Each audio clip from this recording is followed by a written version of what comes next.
దయతల Sadhguru pro మహారాజుకు జై. గురుర్ బ్రహ్మ గురుర్ విష్ణు గురుర్దేవో మహేశ్వర గురు సాక్షాత్ పరబ్రహ్మ తస్మై శ్రీ గురవే నమః. శ్రీ దక్షిణామూర్తి సమారంభాం శ్రీ శివరామ దీక్షిత మధ్యమాం శ్రీ బురహానార్య పర్యంతం వందే శ్రీ సత్యయాకి గురు పరంపరం. దయతల సద్గురు ప్రో మహారాజుకు జై.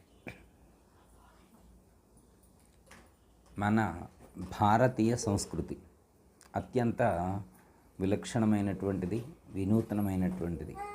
ప్రపంచంలో ఎక్కడా ఇలాంటి ఆచార వ్యవహారాలు కానీ జీవన విధానం కానీ ఉండదు. ప్రపంచం కళ్ళు తెరవకముందే మన భారతీయ ఋషులు అపారమైనటువంటి జ్ఞానాన్ని సముపార్జించారు. అయితే మన ఋషులు మనకు ఒక లైఫ్ స్టైల్ డిజైన్ చేశారు. అంటే ఒక మనిషి పుట్టినప్పటి నుంచి మరణించే వరకు ఏం చేయాలి, ఎలా చేయాలి అనేదానికి పర్ఫెక్ట్ ప్లానింగు మనకు అందించారు. దాన్ని వేదాలు, ఉపనిషత్తులు, శాస్త్రాలు, భగవద్గీత ఇత్యాది అనేకమైనటువంటి విధానాల ద్వారా ఒక్కొక్క సందర్భాన్ని బట్టి ఒక్కో పద్ధతిగా మనకు అర్థమయ్యేట్లుగా మనకు అందించడం అనేటువంటిది జరిగింది. అయితే సపోజ్ ఉదాహరణకి పిల్లలు పుట్టారనుకో, పుడితే ఫస్ట్ బారసాల, లేదా 11వ రోజు పుణ్యోత్సవం, మళ్ళా 21వ రోజు బారసాల, నామకరణ మహోత్సవం, తర్వాత అన్నప్రాసన, తర్వాత పుట్రెంటుకలు, మళ్ళీ అక్షరాభ్యాసం. ఇలా అంటే ప్రతి ఒక్కదానికి ఒక టైమింగ్ అనమాట. ఇన్ని రోజులకి ఖచ్చితంగా ఇది చేయాలి, ఇన్ని నెలలకి ఇది చేయాలి, ఎన్ని సంవత్సరాలకి ఇది చేయాలి అనేటువంటిది ఒక ప్లానింగ్ అనేటువంటిది మనకు డిజైన్ చేశారు. అట్లా మళ్ళీ ఇంకోటి మనకు ఇప్పుడు కాలంలో పేర్లు మారిపోయినాయి, కానీ పూర్వకాలంలో అన్నీ కూడా మంచి ఆధ్యాత్మిక సంబంధమైనటువంటి దైవానికి సంబంధించిన నామాలే పెట్టుకునేటువంటి వాళ్ళు. ఇష్టం వచ్చిన పేర్లు పెట్టుకునేవాళ్ళు కాదు. ఎక్కువ మంది చూడండి మనకు పూర్వకాలంలో ఉండేటువంటి వాళ్ళ పేర్లు. సపోజ్ ఉదాహరణకు జెంట్స్ అయితే రామ, లేకపోతే కృష్ణ, వెంకటేశ్వర స్వామి, నరసింహస్వామి దేవుళ్ళ పేర్లే పెట్టుకునేవాళ్ళు, అవునా. విష్ణుమూర్తి అని, శివయ్య అని ఇట్లా. అదే అమ్మాయిలు అయితే పార్వతి అని, దుర్గా అని, ఇట్లా లక్ష్మి అని, ఎక్కువ లక్ష్మి పెట్టుకునేవాళ్ళు, వెంకటలక్ష్మి అని కానీ ఇట్లా. ఎందుకంటే ప్రతి ఒక్క సందర్భంలో కూడా మనకు ఒక ఆధ్యాత్మికత అనేటువంటిది ఇంట్రడ్యూస్ చేశారు. మనకు అది అందజేస్తే మనం ఆ పద్ధతిలో నడుచుకుంటే మనకు మేలు జరుగుద్దు అనే ఉద్దేశంతో మన ఋషులు ఎంతో పరిశోధించి పరిశీలన చేసి మనకు అందించారు. అదే మీరు ఫారిన్ కంట్రీస్ వెళ్ళారనుకోండి, ఇలాంటి లైఫ్ స్టైల్ ఉండదు. వాళ్ళ బారసాలు ఎప్పుడు చేయాలో తెలియదు వాళ్ళకి, అన్నప్రాసన ఎప్పుడు చేయాలో తెలియదు, పుట్టింటికలు ఎలా తీయాలో కూడా తెలియదు వాళ్ళకి. వాళ్ళ లైఫ్ స్టైల్ వేరు, మన లైఫ్ స్టైల్ మనకేంటంటే ఒక పర్ఫెక్ట్గా ఒక శాస్త్రం ఉంది. మనకి ఒక శాస్త్రాన్ని అందించారు. ఆ శాస్త్రంలో ఎప్పుడు నామకరణం చేయాలి, ఎప్పుడు అక్షరాభ్యాసం చేయాలి, ఎప్పుడు అన్నప్రాసన చేయాలి, ఎప్పుడు ఎంత వయసులో పెళ్లి చేసుకోవాలి, ఇట్లా ప్రతి ఒక్క దానికి కూడా ఎప్పుడు షష్ఠి పూర్తి ఎప్పుడు చేసుకోవాలి. షష్ఠి పూర్తి అంటే ఏంటి? రిటైర్మెంట్. అంటే పూర్వకాలంలో ఒక మనిషి యొక్క ఆయు ప్రమాణాన్ని 120 సంవత్సరాలు క్యాలిక్యులేట్ చేశారు. 120 సంవత్సరాలు లేకపోతే 100 సంవత్సరాల మధ్యలో క్యాలిక్యులేట్ చేశారు. అంటే సగం, అంటే 60 సంవత్సరాలకే షష్ఠి పూర్తి. అంటే 60 సంవత్సరాల వయసులో ఏం చేయాలి అంటే ఆధ్యాత్మిక మార్గంలోకి అరంగేట్రం చేయాలి. అప్పుడు దాకా టెంపరీ వర్క్ చేయాలా, అర్థమైందా? టెంపరీ వర్క్ చేసి 60 సంవత్సరాలు అయిన తర్వాత తాళం చెయ్యి మీ అబ్బాయికి ఇవ్వాలి నువ్వు, అర్థమైందా? అప్పుడు తాళం చెయ్యి మీ అబ్బాయికి ఇచ్చిన తర్వాత నువ్వు హ్యాపీగా ఆశ్రమానికి రావచ్చు, ధ్యానం చేయొచ్చు, భగవద్గీత పఠనం చేయొచ్చు. ఇవన్నీ చేస్తే ఈ జన్మకు వచ్చినటువంటి సార్థకత అనేటువంటిది చేకూరుద్ది. ఎంతమంది ఉన్నారు 60 సంవత్సరాలు వచ్చినా కానీ తాళం చేయి బొడ్లో పెట్టుకొని తిరుగుతున్నోళ్ళే కనపడుతున్నారు, అర్థమైందా? అంటే మనకేంటంటే షష్ఠి పూర్తి అంటే ఎందుకు 60 సంవత్సరాలకు చెప్పారంటే అప్పుడు మనం పూర్తి ఆరోగ్యంతో ఉంటాం, జీవితం మీద ఒక అవగాహన కలిగి కొన్ని అనుభవాలు గడించి ఉంటాం. ఆ అనుభవాలను పిల్లలకు సూచన చేస్తూ మనం అక్కడి నుంచే ఆధ్యాత్మిక మార్గంలో సంపూర్ణంగా అప్పటి వరకు కూడా కొంచెం పార్టిసిపేట్ చేస్తూ, అప్పటి వరకు ఏం చేస్తాం, వారానికి ఒక రోజు, వారానికి 2 రోజులు మనం ఆధ్యాత్మికంలో సాధన చేసేటువంటి వాళ్ళం ఏం చేస్తాం, 60 సంవత్సరాలు పూర్తి కాగానే ఆధ్యాత్మికంలోకి వచ్చేసేయాలి. ఆధ్యాత్మికంలోకి రావటం అంటే ఏంటి? మనం మార్పు చెందటం ఒక మెయిన్ ఇంపార్టెంట్. ఏంటంటే ఆధ్యాత్మికంలో చేరింది ఎందుకు? ప్రయత్నం చేసేది ఎందుకు? సాధన చేసేది ఎందుకు అంటే మనల్ని మనం ఉద్ధరింప చేసుకోవటం కోసం. ఉద్ధరేది ఆత్మనాత్మానం ఆత్మానం అవసాదయేత్ అని చెప్పారు. మనల్ని మనం ఉద్ధరింప చేసుకోవడం కోసం మాత్రమే ఆధ్యాత్మికంలోకి మనం ప్రవేశించాము. ఓకే, అయిపోయింది. మనకు సంబంధించినటువంటి ఉద్ధరణ కార్యక్రమాలు గురువును ఆశ్రయించడం, వారు సూచన చేసినటువంటి పద్ధతిగా మనం ప్రయత్నం చేయటం జరుగుతూ ఉంటుంది. అంటే గురుగీత పారాయణం, భగవద్గీత పారాయణం, లేకపోతే మేలుకొలుపులు, లేదా ప్రాతకాల సేవ, ఇవన్నీ చేసుకుంటూ భగవద్గీతలు గురుగీతలు ఏం చెప్పారు, కర్మ, భక్తి, జ్ఞానము, వైరాగ్యము, అభ్యాసము, ధ్యానము, వీటన్నిటికి సంబంధించినటువంటి ఒక అవగాహన. తర్వాత ఇప్పుడు చెప్పారు, తను చెప్పింది కదా, సాంఖ్యం, తారకం, అమనస్కం, మహావాక్య విచారణ, ఎరుక, పరిపూర్ణం. ఈ నాలెడ్జ్ మనకు ఉండాలి. ఇవన్నీ మనం ఇవన్నీ మరి ఊరికనే వస్తాయా? ఇప్పుడు ఉపదేశం తీసుకొని 30 సంవత్సరాలు అయినోళ్ళు కూడా ఉన్నారు. ఉపదేశం తీసుకొని 30 సంవత్సరాలు అయినా కానీ ఆయనకి సాంఖ్యం అంటే ఏంటో తెలియకపోతే, అండాండము, పిండాండము, బ్రహ్మాండము, తారకం అంటే షట్చక్ర నిరూపణ, మన శరీరంలో ఆ యొక్క పరమాత్మ యొక్క శక్తి ఎలా పనిచేస్తుంది, అంటే తారకాయోగం, తాను ఏ రకంగా ఉన్నాడు, వీటన్నిటికి సంబంధించినటువంటి ఒక అవగాహన మనకి ఉండాలి. ఈ అవగాహన కలగటం కోసమే మన ఋషులు ఏం చేశారంటే ఒక ప్లానింగ్ ఏర్పాటు చేశారు. మన యొక్క లైఫ్ స్టైల్ ఎలా ఉండాలి అనేటువంటి దాన్ని డిజైన్ చేశారు. మన ఋషులు చెప్పినటువంటి పద్ధతిగా మనం ఫాలో అయితే చాలా ప్రశాంతంగా ఉంటాం. మన ఋషులు చెప్పిన ఫస్ట్ హింట్ ఏంటంటే ప్రాతకాలంలో 5ంటికి నిద్ర లేవటం. ఇంకా వీలైతే మన ఋషులైతే 3:30కే లేవమన్నారు. ఆధ్యాత్మిక సాధన ఎప్పుడు చేయమని చెప్పారు? ప్రాతకాలంలో అన్నారు, బ్రాహ్మీ ముహూర్తంలో అన్నారు. బ్రాహ్మీ ముహూర్తం అంటే ఏంటి? 3:30కి స్టార్ట్ అయ్యి 5:30 వరకు, 3:30 నుంచి 5:30 వరకు చేసేటువంటి దాన్ని బ్రాహ్మీ ముహూర్తం అన్నారు. ఎంతమంది ఉంటారు 3:30 నుంచి 5:30 వరకు లేచి ప్రార్థన చేసి ధ్యానం చేసి ఇవన్నీ చేసేవాళ్ళు ఎంతమంది కనిపిస్తారు? చాలా తక్కువ మంది మనకి కనపడతారు. మరి 3:30కి లేవాలంటే ఋషులు ఇంకోటి ఏమని చెప్పారు? సాయంత్రం 6 దాటిన తర్వాత తినొద్దన్నారు. కుదురుద్దా మనకి తినకుండా ఉంటాం? మా వేదశ్రీ అనుకో 6 తర్వాత తినకూడదంటే మా వేదశ్రీ ఓకే అంటది. మనం ఎవరన్నా పూజకి వెళ్ళినాం అనుకో 6ంటికి పెట్టమని పెడతారా? వాళ్ళు మొదలు పెట్టడమే 7-8ంటికి మొదలు పెడతారు వండటం. మనకి పెట్టేసరికి 10 అయింది. అర్థమైంది? అందుకని మనకి కుదరట్లేదు. ఎందుకు అంటే ఒకటి మనకు అర్థమైంది అనమాట. ఈ ప్రకృతిలో పక్షులకి హాస్పిటల్స్ ఎన్ని ఉంటాయి? పశువులు కానీ పక్షులు కానీ ఏదైనా ప్రాబ్లం వస్తే మనం పెంచుకునే కుక్కల్ని హాస్పిటల్కి తీసుకెళ్తాను. ఎందుకంటే మన పెంపకంలో అవి అలా అంత ఆరోగ్యాన్ని పెంపొందింపజేసుకున్నాయి కాబట్టి హాస్పిటల్. నిజంగా రోడ్డు మీద ఉన్న కుక్క ఎప్పుడైనా హాస్పిటల్కి వెళ్ళిందా? ఎవరు తీసుకెళ్తున్నారు? దానికి ఏమైనా జబ్బులు వచ్చినాయా? ఎన్ని ఉంటాయి జబ్బులు వచ్చినాయి? అదేనా? ఇప్పుడు అడవిలో తిరిగే జంతువులు ఉంటాయి కదా, వాటికి ఏమైనా జబ్బులు వచ్చినట్టు తెలుస్తుందా? కానీ మన ఊళ్ళలో ఉండేటువంటి గేదెలు, ఆవులు, దున్నపోతులు, ఎద్దులు ఇవన్నీ ఉంటాయి కదా, ఎన్ని జబ్బులు వస్తాయి వీటికి? కానీ మరి అడవుల్లో తిరిగే వాటికి జబ్బులు రావు, మనం పెంచే వాటికి జబ్బులు వస్తున్నాయి. ఎందుకు అంటే లైఫ్ స్టైల్ మారుతుంది. పరమాత్మ డిజైన్ చేసినటువంటి లైఫ్ స్టైల్ ప్రకారం మనం జీవిస్తే మనకు ఎలాంటి ప్రాబ్లం ఉండదు. హెల్త్ ఇష్యూస్ అనేటువంటి అసలు రానే రావు. ఫిజికల్గా ఫిట్గా ఉంటాం, తర్వాత సైకలాజికల్గా ఫిట్గా కూడా ఉంటాం. మన దుఃఖాలన్నిటికీ కూడా మూల కారణం ఆరాటం, పోరాటం, పీస్ఫుల్ ఉండదు అనమాట. ఒకటే ఎయిమ్, గోల్ ఈ సమాజంలో ఇప్పుడు. ఎందుకంటే డబ్బు మెయిన్ ఇంపార్టెంట్, డబ్బు అన్నమాట. ఈ ప్రపంచం మొత్తం ఆ రూపాయి బిళ్ళ చుట్టూ తిరుగుతుంది, ధనం చుట్టూ తిరుగుతుంది. ధనమూల మిదం జగత్ అంటున్నారు, ధనమూల మిదం జగత్ అంటున్నారు. పాట కూడా వెనకటి రోజుల్లో ఉంది.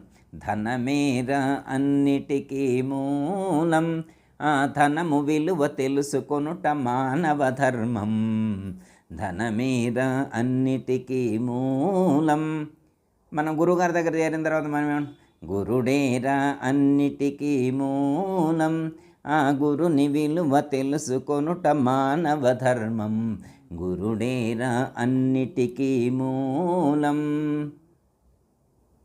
వాళ్ళు ధనమే అన్నిటికీ మూలమని సమాజం అంటుంది. మనం గురుడే అన్నిటికీ మూలం అని చెప్పి మనం చెబుతున్నాం. అంటే ఇక్కడ ఈ జ్ఞానం అర్థమైతే, అవగాహన అయితే ఇదే ముఖ్యం అంటాం. ఎందుకు మనిషికి దుఃఖాన్ని అంటే డబ్బులు మరి వద్దా? డబ్బులు అవసరం లేని మనుషులు ఉన్నారా? గురువు గారికి కూడా డబ్బులు అవసరం లేదా? యోగులకు డబ్బులు అవసరం లేదా? ఈ ప్రపంచంలో దేవుడికి కూడా డబ్బులు అవసరమే. ఈ లోకంలో ఒక దేవాలయం రన్ అవ్వాలంటే డబ్బులు కావాలి. దేవుడి గుళ్ళో పూజ జరగాలంటే, దీపం వెలిగేయాలంటే డబ్బులు కావాలి. డబ్బులు లేకపోతే దేవాలయం మూసేసుకోవడమే. అవునా? ధనం అవసరమే, కానీ ఎంతవరకు అవసరం అంటే మన జీవితంలో ధనం కూడా ఒక భాగం మాత్రమే అనుకోవాలి. ఇప్పుడు వాటర్ తీసుకుంటున్నామా, టిఫిన్ చేస్తున్నామా, టీ తాగుతున్నామా, లంచ్, డిన్నర్ ఇవన్నీ తీసుకున్నాం. అలా వన్ ఆఫ్ ద పార్ట్గా ధనాన్ని మనం పెట్టుకుంటే నో ప్రాబ్లం. ఇక జీవితం మొత్తం కొలాప్స్ అయిపోయి హెల్త్ ఇష్యూస్ వచ్చినా కానీ డబ్బుల కోసమే పోరాడి సగం ఆరోగ్యం ఇక్కడే దెబ్బతింటుంది. ఎందుకు అంటే డబ్బులు మనకి ఎక్కువ కావాలని మనం కోరుకుంటున్నాం. ఎందుకు ఎక్కువ కావాలి? ఇప్పుడున్న సమాజంలో డబ్బులు లేకపోతే విలువగా చూడట్లేదు. వీళ్ళ పాయింట్ ఆఫ్ వ్యూ ఇదన్నమాట. ధనం కూడా ఎందుకు కావాలనుకుంటున్నప్పుడు ధనం లేకపోతే చూస్తారా? ఇప్పుడు సపోజ్ ఒక విఐపి వచ్చిందనుకో, ధనవంతుడు వచ్చిందనుకో, వాడిని ఎలా ట్రీట్ చేస్తారు? ఒక బెగ్గర్ వచ్చిందనుకో ఎలా ట్రీట్ చేస్తారు? గురువుగారి దగ్గర అంటే అన్ని సమానంగా చూస్తారు. మీరు ఫంక్షన్కి వెళ్ళారనుకో అమ్మ, ఫంక్షన్కి వెళ్తే మంచిగా హైఫైతో ఒకళ్ళు వచ్చారనుకో ఎలా చూస్తారు? ఏమీ లేకుండా పోతే ఎట్లా చూస్తారు? ఏమీ లేకుండా పోయిన అసలు పలకరీని కూడా పలకరి. ఇట్లా వాళ్ళు ఇటు వస్తుంటే అడు తిరిగి పోతారనమాట, ఏడ పలకరియాల్సి వచ్చిద్దు అని చెప్పి. అంటే సమాజంలో డబ్బులు అవసరం అని చెప్పి మనకు అనిపించి, మరి డబ్బుల కోసమే వెంటపడుతూ వెళ్తే, డబ్బుల కోసమే పరుగెడుతూ ఉంటే మరి మనం ఎందుకు జన్మకొచ్చాం? ఈ లోకంలో పరమాత్మ మనకు ఎందుకు జన్మించాడు? ఉదాహరణకమ్మా, సపోజు ఒక హార్ట్ ప్రాబ్లం వచ్చిందనుకో, ఎంత కాస్ట్ అవుతుంది హార్ట్ మనం కొనుక్కోవాలంటే, హార్ట్ ట్రాన్స్లేట్ చేయాలంటే? ఒక కిడ్నీ ప్రాబ్లం వస్తే ఒక కిడ్నీ ట్రాన్స్లేట్ చేసుకోవాలంటే ఎంత కాస్ట్ అవుద్ది? ఒక లివర్ ట్రాన్స్లేట్ చేసుకోవాలంటే ఎంత కాస్ట్ అవుద్ది? ఒక మోకాలు ప్రాబ్లం వస్తే ఎంత కాస్ట్ అవుద్ది? ఒక మోచేయి ప్రాబ్లం వస్తే ఎంత కాస్ట్ అవుద్ది? ఒక కన్ను ప్రాబ్లం వస్తే ఎంత కాస్ట్ అవుద్ది? ఒక బ్రెయిన్ ప్రాబ్లం వస్తే ఎంత కాస్ట్ అవుద్ది? అంటే ఆరోగ్యంగా ఉండవలసినటువంటి టైంలో ఆరోగ్యంగా ఉండకుండా డబ్బుల కోసం పోరాటం చేసి వేటాడి ఇల్లు ఒళ్ళు మొత్తం గొల్ల చేసుకొని ఆ ₹2 సంపాదించింది పిల్లగాడికి ఇస్తే, పిల్లగాడు అసలు చూస్తున్నా నిన్ను. ఇప్పుడు పిల్లగాడిని సంతోషపెట్టాలనే ఉద్దేశంతో మనం ఆరాటపడి ఆ ₹4 సంపాదించి వాడికిస్తే వాడు ఆ డబ్బులు తీసుకుంటాడో మనల్ని చూడు. అర్థమైందమ్మా? అంటే డబ్బులు మనకి అవసరమే, కానీ డబ్బుల కోసం ఆరాటం వద్దు, పోరాటం వద్దు. చేయాల్సినటువంటి ప్రయత్నాన్ని లోపం లేకుండా, ఏ లోటు లేకుండా, ఏ ప్రాబ్లం లేకుండా మనం చేయాల్సింది చేద్దాం, మన కర్తవ్యాన్ని మనం పూర్తి చేద్దాం, కానీ ఆవేశం వద్దు. ఎందుకంటే ఇల్లు ఒళ్ళు గొల్ల అయ్యేంతగా ఆరాటపడద్దు. ఒకటే మనకు ఋషులు చెప్తారు, పుట్టెడు ఆమదంలో పొల్లినా కానీ అంటే అంతవరకే అంటిద్ది. అర్థమైందమ్మా? కొంతమంది ఉంటారమ్మా, క్షణం తీరిక లేకుండా నిరంతరం కష్టపడుతూనే ఉంటారు. 24/7 కష్టపడుతూనే ఉంటారు. మళ్ళీ వాళ్ళకి మొత్తం అయిపోయింది, వృద్ధాప్యం వస్తుంది కదా, 80s వస్తాయి కదా, 80 సంవత్సరాలు వచ్చిన తర్వాత వాళ్ళ దగ్గరికి వెళ్ళి ఇంటర్వ్యూ చేయండి మీరు, వాళ్ళు ఏమి సాధించారంటే ఏం చెప్తారు? 0. సాధించిన ప్రగతే ఉండదు, నిమిషం ఖాళీ ఉండదు అంటారే. నిమిషం తీరిక లేదు, దమ్మిడి ఆదా లేదు. క్షణం తీరిక లేదు, దమ్మిడి ఆదా లేదు. సూత్రాలు నాకు తెలియదు. అట్లా అర్థమైందమ్మా? అంటే మరి అంతా కష్టపడి పని చేసినా కానీ ఎందుకు సక్సెస్ లేదు అంటే, మనం చేయాల్సింది చెయ్యట్లేదేమో, మనం చేయాల్సింది గుర్తించట్లేదేమో. మనం ఏం చేస్తే సక్సెస్ అవుతామో దాన్ని మనం గుర్తించగలగాలి కూడా. ఇక్కడ మన సక్సెస్ ఏంటి అనేటువంటి దాన్ని కూడా గుర్తించాలి. అర్థమైందమ్మా? ఏం చేస్తే సక్సెస్ అవుతామో గుర్తించగలగాలి. అర్థమైందమ్మా? దీనికే మన ఋషులు ఈ అన్నప్రాసన రోజున ఇలాంటివి ఏర్పాటు చేశారు. అంటే పెద్దవాళ్ళే గుర్తిస్తారు. ఇంట్లో ఉన్న పెద్దవాళ్ళు వెనకటి రోజుల్లో ఏంటంటే తాత ముత్తాత వాళ్ళందరూ ఉండేవాళ్ళు అనమాట. బాబాయిలు పెద్దనాన్నలు అందరూ ఒకే ఉమ్మడి కుటుంబంగా ఉన్నప్పుడు ఆ పిల్లల మనోభావాలను గుర్తించి వీళ్ళు ఇందులో షూట్ అవుతారు, వీళ్ళు ఇందులో షూట్ అవుతారు, వీళ్ళ భావాలు ఇలా ఉన్నాయి, వీళ్ళ సంస్కారం ఇది అయి ఉంటుంది, ఈ పనిలో వీళ్ళు రాణిస్తారని చెప్పి వాళ్ళు గుర్తించి అటువైపు మనల్ని మోటివేట్ చేసి అటు నడిపించేవాడు. ఇప్పుడు పెద్దవాళ్ళని రానియట్లేదుగా. ఇప్పుడు పెళ్లి చేసేప్పుడే కండిషన్ అనమాట. అత్తగారు మామగారు ఉంటే నేను పిల్లనియ్య. అత్తగారు మామగారు ఉంటే పిల్లనియనంటే మరి పిల్లగాళ్ళకి ఎవరు నేర్పాలా ఇవన్నీ? ఏం చేస్తే వాళ్ళకి చేసే పరిస్థితి లేక ప్లే స్కూల్లో పడేస్తున్నారు. నర్సరీలు, ప్లే స్కూళ్ళు, ఎల్కేజీలు ఇవన్నీ మన రోజుల్లో ఉన్నాయా? మన ప్లే స్కూల్ మనం ఎక్కడ? అమ్మమ్మ ఒడి, నాయనమ్మ ఒడి, అదే మనకు ప్లే స్కూల్. ఇప్పుడు ఆ అమ్మమ్మ ఒడి, నాయనమ్మ ఒడి మిస్ అయ్యేసరికే వేరే ఒక స్కూల్ తయారైంది. అమ్మమ్మని నాయనమ్మను దూరం చేసుకున్నందుకు డబ్బులు సంపాదిస్తున్నారు, కానీ సంస్కారం. ఇప్పుడు ఆ ప్లే స్కూల్లో భగవద్గీత చెప్తారా, భాగవతం చెప్తారా, రామాయణం చెప్తారా, పురాణాలు చెప్తారా? అదే అమ్మమ్మ వాళ్ళలో కూర్చోబెట్టుకుంటే ఆ పురాణం చెప్పుద్ది, రాముని గూర్చి, కృష్ణుని గూర్చి ఒక మంచి సంస్కారవంతునిగా తీర్చిదిద్దడానికి ఒక అవకాశం అనేటువంటిది అప్పుడు ఉండేది. ఇప్పుడేది ఆ ఛాన్స్ లేకుండా పోయింది. అందుకే అంటే ఇక్కడ ఓన్లీ నేను ఇక్కడ చెప్పేది అన్నప్రాసన రోజున జరిగేటువంటి దానికి ఏంటి అనే దాన్ని ఎక్స్ప్లెయిన్ చేద్దామన్నదే ఇంటెన్షన్ అన్నమాట. ఓకే, ఇప్పుడు అన్నప్రాసన చేసేప్పుడు ఏమంటాం? ఇందాక చెప్పాను, అమృతమనే సేవించి అమృత వాక్కులు పలికి అమృత జీవుడవే వర్ధిల్లిదవు కాక. ఏం సేవించాలి? అమృతమును సేవించాలి. ఏం మాట్లాడాలా? అమృత వాక్కులే పలకాలి. ఎలా జీవించాలి? అమృత జీవుడివై వర్ధిల్లిదవుగాక. అంటే ఏంటి అర్థం? అంటే తినే పదార్థం ఎలా ఉండాలంటే అమృతంలా ఉండాలి. పెట్టే రోజు మనం ఈరోజు ఏం పెడతాం? స్వీటే పెడతాం. కానీ ఒక స్వీట్తో వదిలేస్తామా? జీవితాంతం స్వీట్ పెడతామా? జీవితాంతం స్వీట్ పెట్టం కదా. కారం పెట్టం, తర్వాత ఉప్పు పెట్టం, షడ్రుచులు మనకి ఎన్ని కావాలా? షడ్రుచులు. ఇప్పుడు అమృతం అంటే ఓన్లీ స్వీట్నే అమృతం అంటారా? ఇప్పుడు మనం ఎక్కడన్నా చుట్టాల ఇంటికి వెళ్ళాం అనుకోండి, వాళ్ళు 4-5 రకాలు వండి పెట్టారనుకో, అబ్బా అమృతంలా ఉందంటాం. ఎలా ఉన్నాయి? అమృతంలా ఉందంటాం. అంటే ఏంటి అర్థం? చాలా టేస్టీగా ఉందని అర్థం. చాలా టేస్టీగా ఉంది. ఇక్కడ అమృతం అంటే ఆరోగ్యాన్ని కలిగించేటువంటి పదార్థం అని అర్థం. అమృతం అంటే ఏంటి? మనకి సంపూర్ణమైనటువంటి ఆరోగ్యాన్ని కలిగించేటువంటిది అని అర్థం. అలా పెట్టేటువంటి తీసుకునే ఆహారం కూడా ఎలా ఉండాలంటే ధర్మార్జితమై ఉండాలి, సాత్వికాహారమై ఉండాలి. ధర్మార్జితము, సాత్వికాహారము, భగవదర్పితాహారమై ఉండాలి.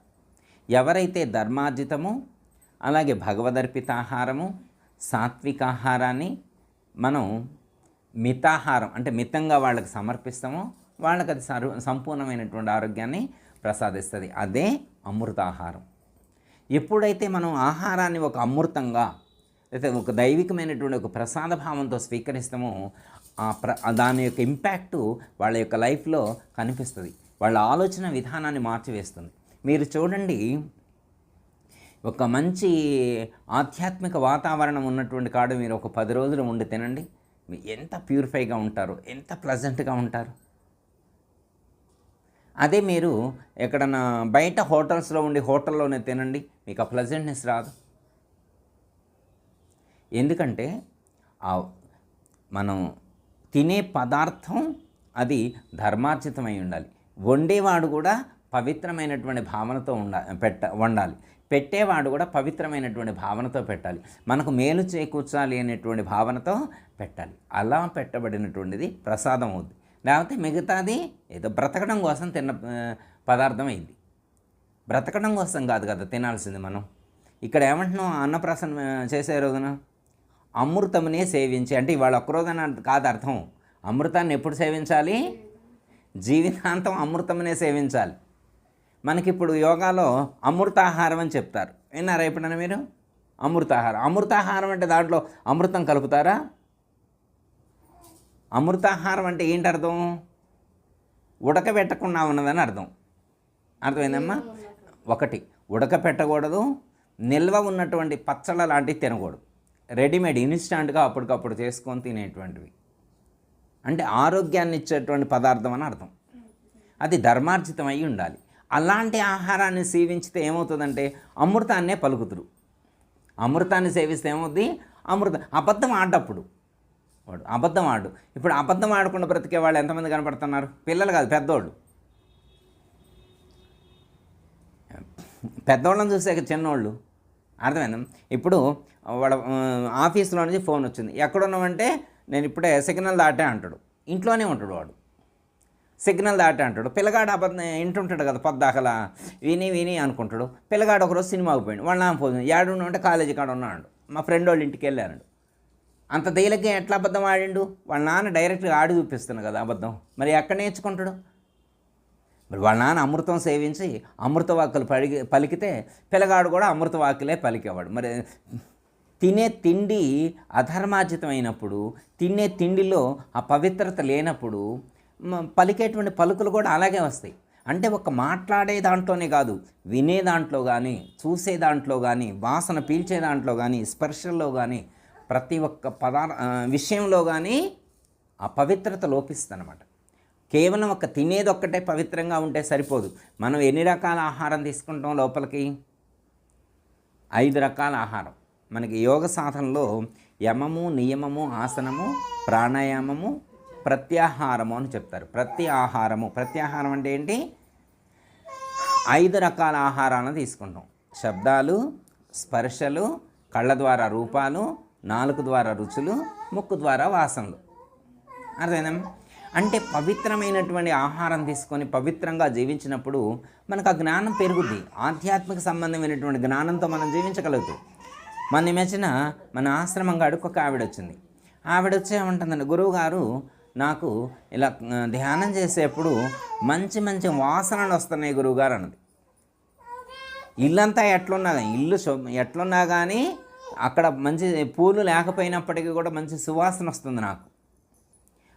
మళ్ళీ ధ్యానం చేసేప్పుడు నోట్లో మంచి ఆ రసాయనాలు ఉత్పన్నమవుతున్నాయని చెప్పింది. మంచి రసాయనాలు ఉత్పన్నమై నాకు ఆనందాన్ని కలిగిస్తుంది. మన ఆశ్రమంలో మొన్న పౌర్ణానికే వచ్చింది ఒక ఆవిడ. పౌర్ణమేనా జరిగింది మనం చేసింది? పౌర్ణం 1వ తారీఖు, 31వ తారీఖు ఒక భక్తురాలు వచ్చింది. 31వ తారీఖు ఆవిడ డౌట్స్ అడిగిందనమాట. ఇట్లా రావటం మంచిదేనా కాదా అని అడిగిందనమాట. తెలియక ధ్యానం చేస్తుంటే మంచి మంచి సువాసనలు వస్తున్నాయంట, ధ్యానం చేస్తుంటే మంచి మంచి రసాయనాలు లోపల నుంచి ఉత్పన్నమవుతున్నాయంట, మంచి మంచి దృశ్యాలు కనపడుతున్నాయంట, మంచి మంచి అంటారే చిత్కాళ్ళలోని మంచి మంచి తేజస్సుతో సంబంధించినటువంటి లైటింగ్స్ కనపడుతున్నాయి. ఇవన్నీ నాకు ఇక్కడే వచ్చింది, మన పౌర్ణానికి వచ్చిందిలే ఒక ఆవిడ అని చెప్పింది అనమాట. చెప్పితే నాకు ఆవిడకే డౌట్ అన్నమాట, ఇవన్నీ రావచ్చా లేదా అని డౌట్ అన్నమాట. అడిగితే అమ్మ నువ్వు మంచి మార్గంలోనే ఉన్నావు, రోజుకి ఎక్కువసేపు చేయట్లేదంట, 2 hours ధ్యానం చేస్తుందంట. ఇక కుదరట్లేదు అంతకంటే ఎక్కువ చేయడానికి. ఆవిడకి ఎక్కువ కుదరట్లేదంట, 2 గంటలు ధ్యానం చేస్తున్నా గురువుగారు, ఇంకా పెంచే ప్రయత్నం చేస్తా అంటుంది. ఇంకా పెంచే ప్రయత్నం చేస్తా, 2కైతే తగ్గకుండా చేస్తుందంట, 2 గంటలకు తగ్గకుండా రోజు. అంటే పిల్లలు లేచిన తర్వాత మళ్ళీ కుదురుద్దో లేదని తెల్లవారుదామనే 3:30కే లేస్తుందంట. 3:30, 4ంటికి లేచి పిల్లగాళ్ళు లేచేసరికనే ధ్యానం అయిపోతుంది ఆవిడ. అర్థమైందమ్మా? అంటే ఏంటి అర్థం? అంటే మనం పవిత్రంగా ఉన్నప్పుడు దైవానుగ్రహం అనేటువంటిది, దైవానికి సంబంధించినటువంటి ఆ వైబ్రేషన్స్, ఆ శక్తి తరంగాలు మనలో ప్రసరితమైనప్పుడు మనకు అలాంటి అనుభూతి కలుగుద్ది. ఓకే, అంటే ఏం చేయాలి మనం? ఆ పద్ధతిగా ఇక్కడ ఎన్ని రకాల ఆహారం చెప్తున్నారు? 5 రకాలు. శబ్దాలు, స్పర్శలు, రూపాలు, రుచులు, వాసనలు, 5 రకాల ఆహారాలను లోపలికి పంపిస్తున్నాం. మనం ఏమేమి పంపిస్తున్నాం? ఎన్ని పంపిస్తున్నాం? శబ్దాలు, మనం కిచెన్లో ఉంటాం, ఎవరో టీవీ పెడతారు, అవి మనకి ఇష్టమైనా లేకపోయినా శబ్దాలు లోపలికి వస్తూనే ఉంటాయి. సపోజ్ ఉదాహరణకమ్మా, కోడలు అత్తగానే తిడుతుంది టీవీలోనే. కోడలు అత్తగానే తిట్టొచ్చా? ధర్మమా? కాదు కదా, తిడుతుంటుంది. అవి మన చెవిలోకి వెళ్తూనే ఉంటాయి. నేను ఇక్కడ లేను గురువుగారు, నేను టీవీ కాడ లేను, నువ్వు ఎక్కడున్నా కానీ అధర్మానికి సంబంధించినటువంటి విషయాలు నీ చెవిలోకి పోతూనే ఉన్నాయి. తండ్రిని కొడతండు ఒకడు టీవీలో, సీరియల్లో తండ్రిని కొట్టొచ్చా? అది అధర్మం. కానీ ఆ శబ్దాలన్నీ నీ చెవిలోకి వెళ్తున్నాయా లేదా? అంటే ఒక చెవులకి ఆహారం శబ్దాలు, ఆ వెళ్ళేటువంటి శబ్దాలు ధర్మబద్ధమైనటువంటి అయి ఉండాలి, అవి సాత్వికమైనటువంటివి అయి ఉండాలి. స్పర్శలు అంటే మనకు ఎక్కువైతే వాతావరణానికి సంబంధించి ఎండాకాలం వేడి, ఎండాకాలం మనం ఏసీ కావాలని, చలికాలం టెంపరేచర్ కావాలని ఇవి చెప్తాం అన్నమాట స్పర్శలను. కానీ కొంతమంది పిల్లలు ఉన్నారనుకోమ్మ, పిల్లల్ని పట్టుకుంటే మనకి చాలా హ్యాపీగా ఉంటుంది. ఎందుకో తెలుసా? వాళ్ళు చాలా ప్యూర్గా ఉంటారు. వాళ్ళ కుళ్ళు కుతంత్రా తెలియదు, ఈర్ష అసూయలు వాళ్ళ దగ్గర లేవు, రాగద్వేషాలు లేవు, అంత ప్యూర్గా ఉంటారు పిల్లలు. మీరు పిల్లలకి మీరు రూపాయి నోటు ఇచ్చినా సంతోషంగానే ఉంటారు, 500 రూపాయల నోటు ఇచ్చినా సంతోషంగానే ఉంటారు. వాళ్ళకి ఏమైనా తేడా తెలుస్తుందా? అంటే రూపాయి నోటు ఇచ్చినా ఎలా దించుతారు, 500 ఇచ్చినా ఎలా దించుతారు. ఎందుకంటే వాళ్ళు చించినా కానీ హ్యాపీగా ఎగురుతుంటారు. 100 రూపాయలు చించిన, రూపాయి చించినా ఎగురుతుంటాడు, 100 చించినా ఎగురుతారు, 500 చించినా ఎగురుతారు. కానీ మనం 500 చించితే మనం ఎగురుతామా? హ్యాపీగా ఉంటామా? వాడిని నవ్వనిస్తామా? వాడు 500 చించి కనుక అక్కడ నవ్వుతూ ఉంటే మనం నవ్వనిస్తామా? పెట్ట పెట్ట పెట్ట పెట్ట బాధి వాడు ఏడవాన 500 చించుతామా అని. వాడికి ఆ కల్మషం తెలియదు, దాని విలువ తెలియదు. కానీ మనం అలా జీవించలేకపోతున్నాం. మనం అంత ప్యూర్గా, పిల్లలు ఉన్నంత ప్యూర్గా మనం, అంటే చించుకోమని నేను అంటలేదు, చించుకోమని నేను అంటే ఆధ్యాత్మిక భావంలో ఉన్నత స్థాయికి చేరుకున్నటువంటి వాడు యదృచ్ఛ లాభ సంతుష్టో, యాదృచ్ఛికంగా లభించేటువంటి లాభాన్ని కానీ నష్టాన్ని కానీ నీవు పరమాత్మిక ప్రసాదంగా స్వీకరించు అని చెప్పి భగవద్గీతలో మనకు శ్రీకృష్ణ పరమాత్మ సూచించారు. మరి ఎంతమంది ఆ యాదృచ్ఛికంగా వచ్చేటువంటి దాన్ని స్వీకరించగలుగుతున్నారు? ఆ యాదృచ్ఛికంగా సుఖాలు వస్తాయి ఓకే, కానీ కష్టాలు వస్తాయి, నష్టాలు వస్తాయి, యాక్సెప్ట్ చేయట్లేదు. వేదాంతంలో ఉన్నటువంటి మెయిన్ టెక్నిక్ ఏంటంటే ద్వంద్వాల యందు సమస్థితిలో ఉండాలి. సుఖం వచ్చినప్పుడు ఎలా స్వీకరిస్తామో దుఃఖాన్ని కూడా అలా స్వీకరించగలగాలి. మనకి దిల్సుఖ్ నగరు కృష్ణానంద మఠం అని ఉండే ఇంతకుముందు. ఆ మహాత్ముడు ఒక బుక్ రాశారు, దుఃఖాది సప్తకం. మనిషికి దుఃఖాన్ని కలిగించేటువంటి 7 రకాలని చెప్పి రాశారనమాట. అసలు ఏడవటం నీకు చేతనైతే ఈ ప్రపంచాన్ని జయించినట్టే. దుఃఖాన్ని కూడా మనం ఆనందంగా స్వీకరించగలిగితే, హ్యాపీగా స్వీకరించగలిగితే ఈ ప్రపంచాన్ని జయించినట్టు. ఇంకా ప్రపంచంలో మనల్ని కదిలిచ్చేవాడు ఎవరు? దుఃఖాన్నే మనం ప్రశాంతంగా స్వీకరించగలిగితే ఇంకా మనకి ఇబ్బంది ఏముంటుంది? ఈ ప్రపంచంలో ఇబ్బంది కలిగేదే దుఃఖం, ఇబ్బంది కలిగించేదే దుఃఖం. దుఃఖాన్ని మనం స్వీకరించితే ఇంకా మనకు ఇబ్బంది కలిగించేదే ఉంటుంది, చాలా హ్యాపీగా ఉండచ్చు. ఓకేమ్మా. స్పర్శలు, రూపాలు మనకి కొన్ని టీవీలో కావచ్చు, ఫోన్లో కావచ్చు, విడిగా కావచ్చు, కొన్ని రూపాలు చూడాలని మనం కోరుకుంటాం. ఒక భక్తుడు ఏం కోరుకుంటారు? ఇవి సపోజ్ మీరున్నారు, తిరుపతి వెళ్ళాలనుకున్నాం గురువుగారు అన్నారు, మంచిది. ఒకళ్ళు షిరిడి వెళ్ళాలనుకో, మంచిది. అర్థమైందమ్మా? ఇవి కాకుండా పార్కులకు వెళ్ళాలనుకునేవాళ్ళు, సైట్ సీయింగ్ వెళ్ళేవాళ్ళు, వీళ్ళు మనకు కనిపిస్తూ ఉంటారు. అంటే ఎంటర్టైన్మెంట్ ప్రోగ్రామ్స్. విహారయాత్రలు వేరు, తీర్థయాత్రలు వేరు. విహారయాత్రలకి తీర్థయాత్రలకి డిఫరెన్స్ చాలా ఉంటుందమ్మా. తీర్థయాత్రలకు అక్కడికి వెళ్తే అక్కడ ఉన్నటువంటి గురువులు కానీ భక్తులు కానీ వాళ్ళ యొక్క జీవన విధానం మనకు ఎంతో కొంత అర్థమైంది అనమాట. అక్కడికి వెళ్ళటం వల్ల ఆ ప్రయోజనం కలుగుద్ది వాళ్ళని దర్శించినప్పుడు. సపోజ్ ఉదాహరణకు ఒక ఎగ్జాంపుల్ చెప్తామా మీకు. కనకదాసు పేరు విన్నారా ఎప్పుడైనా? కనకదాసు భారతకి తెలుసు, అంటే పెద్దోళ్ళకు తెలుస్తాయి. ఉడిపిలో శ్రీకృష్ణ పరమాత్మ అటువైపు తిరుగుంటాడు. ఆయన్ని దర్శనానికి వెళ్తుంటే ఎలనీల కొంచెం క్యాస్ట్ డిఫరెన్స్ అయింది. అయ్యేసరికి నీకు దర్శనం చేసుకునే యోగ్యత లేదన్నారు. నీకు దైవాన్ని దర్శించుకునే యోగ్యత లేదు. ఈయన రూపం అంటే ఆ దైవం యొక్క రూపాన్ని చూడాలని ఈయన తప్పించాడు. అంటే కళ్ళకి దేవుడి రూపాన్ని చూపెట్టాలనుకున్నాడు. అర్థమైంది? దెయ్యాల రూపాలు చూపెట్టాలనుకునే వాళ్ళు చాలామంది ఉంటారు. ఈ భక్తుడు కాబట్టి ఏమనుకున్నాడు? దేవుడి రూపాన్ని చూపెట్టాలనుకున్నాడు. గుడికి వెళ్ళిండు చూపిద్దామని. వెళ్తే వాళ్ళు రానిలేదు. గుడి వెనక్కపోయి కూర్చొని ఏడ్చాడు. ఆయన ఏడ్చినటువంటి ఏడుపుకి ఎంత తప్పించాడంటే భగవంతుణ్ణి కదిలించే స్థాయికి ఏడ్చాడు ఆయన బాగా ఏడ్చాడు. ఉడిపిలో అమ్మ, ఇది ప్రత్యక్షంగా జరిగింది. ఇప్పుడు మీరు వెళ్తే ఫస్ట్ దర్శనం అట్నుంచే చేపిస్తారనమాట. వెనక నుంచి చూడాలన్నమాట, పశ్చిమం నుంచే చూసేది ఉంటుంది. ఏమైందంటే ఈయన ఏడిస్తే ఆ భ తప్పి బాగా ఏడ్చాడన్నమాట. పరమాత్మ నిన్ను దర్శించుకోలేనటువంటి పరిస్థితి నాకు కల్పించను ఎందుకు తండ్రి? ఈ జీవితం మరి ఇట్లాంటి కుటుంబంలో ఎందుకు జన్మించను? నిన్ను దర్శించుకోలేనటువంటి పరిస్థితి నాకెందుకు కల్పించను అని ఏడ్చిండనమాట. తప్పించిండు, భగవంతుని దర్శనం కాలేదని. తప్పిస్తే స్వామి కరుణించాడు. అర్థమైందమ్మా? మన భక్తి ఎలా ఉండాలంటే భగవంతుడిని కదిలించే స్థాయిలో ఉండాలి మన భక్తి. ఏదో నామినల్గా నెలవారీ వెళ్తానంటే వెళ్తాడు, వచ్చిందంటే వచ్చింది, ఏం భక్తి అది కాదుగా అమ్మా. భగవంతుణ్ణి కదిలించే స్థాయిలో మన భక్తి ఉండాలి. అంత ఆర్ద్రత ఉండాలి, అంత భక్తి ఉండాలి, అంత తన్మయత్వం ఉండాలి, అంత తపన భక్తుడికి ఉండాలి. ఏడిస్తే అమ్మ ఆ స్వామి ఏం చేసిండంటే ఆ దేవాలయం వెనక ఉంటుంది కదా గుడి, ఆ గుడిని పగలగట్టుకొని యువతలకు తిరిగిండు దేవుడు వెనక దర్శనం ఇవ్వటానికి. భక్తులందరూ అట్టున్నారు, ఈ భక్తుడు ఒక్కడే ఇటువైపు ఉంటే ఆ దేవుడే ఇటు తిరిగిండు, భక్తులున్నకెళ్ళి తిరిగిండు. ఆ వెనక ఉన్న గోడ మొత్తం పగిలిపోయిందనమాట. అంటే ఆ గోడను బద్దలు కొట్టుకొని భక్తుడికి దర్శనం ఇచ్చిందంటే ఎంత గొప్ప భక్తి అయి ఉండాలమ్మా. ఇప్పుడు మనం అడిగితే ఇస్తారా అట్లాంటి దర్శనం? ఇది ప్రత్యక్షంగా ఉడిపిలో జరిగినటువంటి సంఘటన అన్నమాట. అందుకే ఆ యొక్క భక్తుడి పేరు మీద ఇప్పటికీ కూడా అటువైపు నుంచే ఎటైతే భక్తుడికి దర్శనం ఇచ్చిండో అటునుంచే దర్శనం చేసుకుంటారు. ఫస్ట్ వెళ్ళగానే ఫస్ట్ అటెంప్ట్ అక్కడ దర్శనం చేసుకొని వేరే చుట్టూ తిరిగి వెళ్ళి దర్శనం చేసుకోవాలి. అర్థమైంది? అంటే మనం ఒకటి శబ్దాలు, ఎలాంటి శబ్దాలు పంపిస్తున్నావు, ఎలాంటి స్పర్శలను కోరుకుంటున్నావు, ఎలాంటి రూపాలను చూపెట్టాలనుకుంటున్నావు కళ్ళకి. ఏం బాతం అమ్మ, ఎప్పుడు ఆశ్రమానికి ఏం బాతం, పార్కుకు పోవాలి, లేదా ఎంటర్టైన్మెంటు వాళ్ళకి.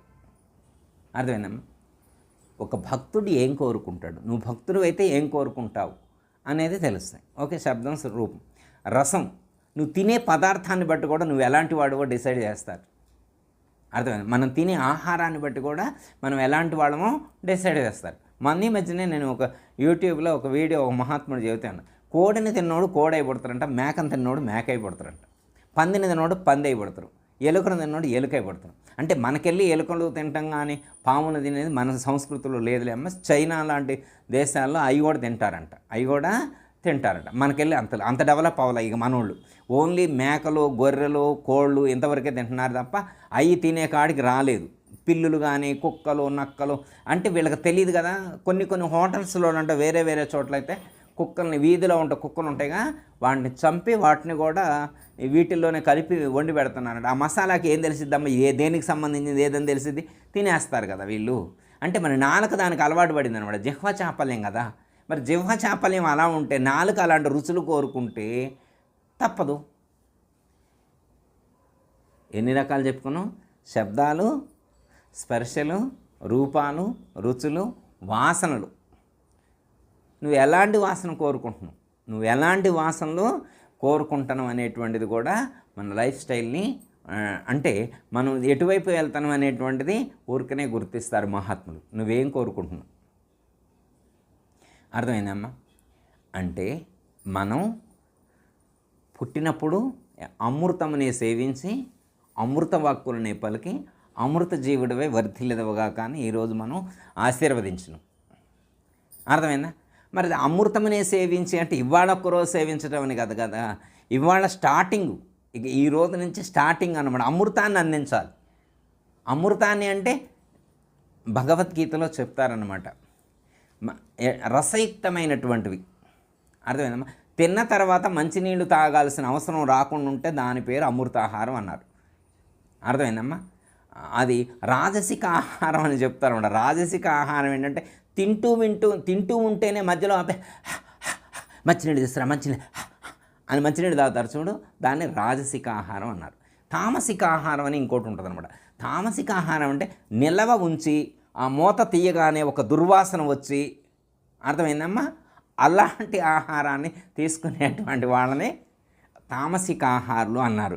కొంతమంది నేను చిన్నప్పుడు చూసా, ఇప్పుడు ఎవరు కనపడలేదు కానీ మజ్జిగ ఉన్నాయి అనుకోమ్మ, ఇవాళ తాగరు అనమాట. వాళ్ళు నిలవ పెట్టుకుంటారు, పులవ పెట్టుకుంటారు, రేపు కూడా తాగరు అనమాట. ఎల్లుండి, ఇవాళ మజ్జిగ రేపు కూడా కాకుండా ఎల్లుండి అనమాట. వాళ్ళ ఆ మూత తీయంగలోనే అంత దూరంలో ఉన్న మనకి కూడా వాసన రావాలన్నమాట.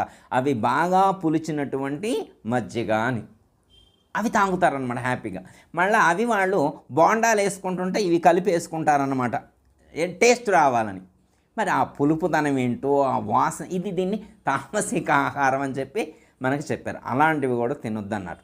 మజ్జిగ ఇవాళే చేసుకొని తాగు, నిలవ పెట్టుకోవద్దు. ఏమని చెప్పారు? 18వ అధ్యాయంలో చెప్తారు మనకిది ఎలాంటి ఆహారాన్ని తీసుకోవాలి అనేటువంటిది అని చెప్తారన్నమాట. 17వ అధ్యాయంలో చెప్తారు, 18వ అధ్యాయంలో కూడా చెప్తారన్నమాట. కొన్ని ఆహారాల గురించి గైడ్ చేస్తారు 18వ అధ్యాయంలో. తింటే ఇవాళ టేస్ట్గా ఉంటుంది, రేపు అనారోగ్యాన్ని కలిగించేవి ఉంటాయి. తినగానే ఆనందాన్ని కలిగిస్తుంది, తర్వాత దుఃఖాన్ని కలిగిస్తేటువంటి ఆహారాలు కొన్ని ఉంటాయి. వాటిని సాత్విక ఆహారంగా పరమాత్మ యాక్సెప్ట్ చేయలేదు. కొన్ని ఆహారాలు ఉంటాయి తినేప్పుడు ఇబ్బందిగా ఉండొచ్చు, కానీ తిన్న తర్వాత నీకు ఆనందాన్ని ఆరోగ్యాన్ని ప్రసాదించేటువంటి ఆహారాలు ఉన్నాయి అని చెప్పి మనకు 18వ అధ్యాయంలో సూచించారు. ఓకే, ఇప్పుడు అర్థమైంది కదా. సాత్విక, రాజసిక, తామసిక ఆహారాలు మనకు భగవద్గీతలో శ్రీకృష్ణ పరమాత్మ చెప్పారమ్మా. ఇవన్నీ కూడా మిగతా వాళ్ళకైతే మనకి సంబంధం లేదమ్మా. మిగతా వాళ్ళకైతే మనం ఆధ్యాత్మిక మార్గంలో నడుద్దామనుకుంటున్నామని నువ్వు చెప్పినవు కాబట్టి చెప్పడం ఇవన్నీ.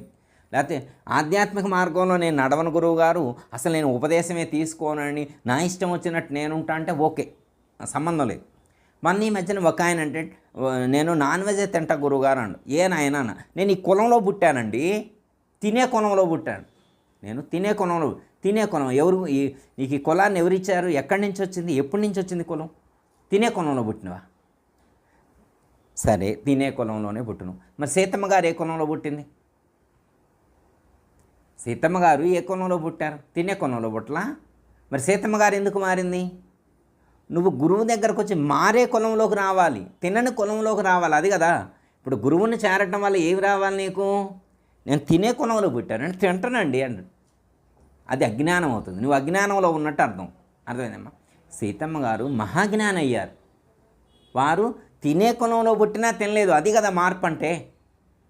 అర్థమైందమ్మా. తినే లైఫ్ నీది అలా ఉండొచ్చు, ఆ కులంలో నువ్వు జన్మించవచ్చు, అంత మాత్రాన తినాలని రూల్ ఏముందమ్మా? ఒక చోట భగవద్గీత చెప్తుంటే అమ్మా 4వ అధ్యాయంలో ఒక శ్లోకం చెప్పానమాట. చెబితే ఒక భక్తురాలు విన్న రోజే మానేసింది. ఒక భక్తురాలు విన్న రోజే మానేసింది. మరి ఆవిడ విన్న రోజే మానేసింది. కొంతమంది విని ఇన్ని సంవత్సరాలైనా మానేలేకపోతున్నారు. అంటే తప్పనిగా నేనంటలేదు, అంటే నిగ్రహ శక్తి, జిహ్వ చాపల్యాన్ని మనం విడిచిపెట్టలేకపోతున్నాం.